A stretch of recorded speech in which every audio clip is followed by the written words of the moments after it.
கர்த்தர் நம்மை விசாரித்து நம் கண்ணீரை துடைத்து நம்முடைய காயங்களை ஆற்றுகிறவர். ஆமென். எரேமியா 30:17 அவர்கள் உன்னை விசாரிப்பற்ற சீயோன் என்று சொல்லி உனக்கு தள்ளுண்டவள் என்று பெயரிட்டபடியால் நான் உனக்கு ஆரோக்கியம் வரப்பண்ணி உன் காயங்களை ஆற்றுவேன் என்று கர்த்தர் சொல்கிறார். அன்புக்குரியவர்களே, ஒருவேளை விசாரிக்கப்படாத ஒரு சூழ்நிலையிலே, தள்ளப்பட்ட ஒரு சூழ்நிலையிலே காயப்பட்டு மனம் உடைந்து நான் ஏன் வாழ வேண்டும் என்று நீங்கள் பதட்டத்தோடும் கவலையோடும் வாழ்ந்து கொண்டிருக்கிறீர்களோ, எல்லாரும் என்னை மறந்து விட்டார்களே என்று மன வேதனையில் துடித்துக் கொண்டிருக்கிறீர்களோ, இந்த காலை வேளையிலே கர்த்தர் உங்களை பார்த்து சொல்கிறார், கலங்காதே, உன் கண்ணீரை துடைப்பேன், நான் உன்னை விசாரிக்கிறவராய் உன் வாழ்க்கையில குறுக்கிடுவேன், உன் துக்கம் மாறும், உன் காயங்களை ஆற்றுவேன் என்று கர்த்தர் சொல்கிறார். பல்வேறு கடினமான சூழ்நிலையில் காயப்பட்ட நெஞ்சோடு கர்த்தரை அண்டி வருகிற உங்களை ஒருபோதும் அவர் புறக்கணிக்க மாட்டார். வருத்தப்பட்டு பாரம் சுமக்கிறவர்களே, நீங்கள் எல்லாரும் என்னிடத்தில் வாருங்கள் என்று சொன்ன ஆண்டவர் உங்களை மிகவும் உரிமையோடு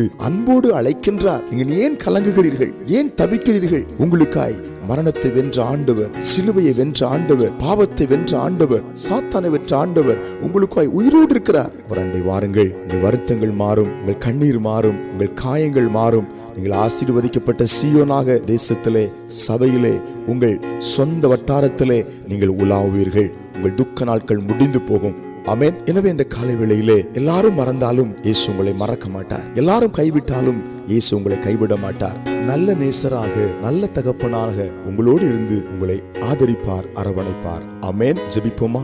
எங்கள் பரலோகத்தின் பிதாவே, இந்த காலை வேளையிலும் கண்ணீரோடு நோக்கி பார்க்கிற உம்முடைய பிள்ளைகளை விசாரிக்கிறவராய், காயம் கட்டுகிறவராய் இறங்கி வருவதற்காய் ஸ்தோத்திரம், தேற்றுவதற்காய் ஸ்தோத்திரம். இப்பொழுதும் ஆறுதல் உம்முடைய பிள்ளைகளை நிரப்புவதற்காய் ஸ்தோத்திரம், சுகம் உண்டாவதற்காய் ஸ்தோத்திரம். இயேசுவின் நாமத்தில் ஆமென்.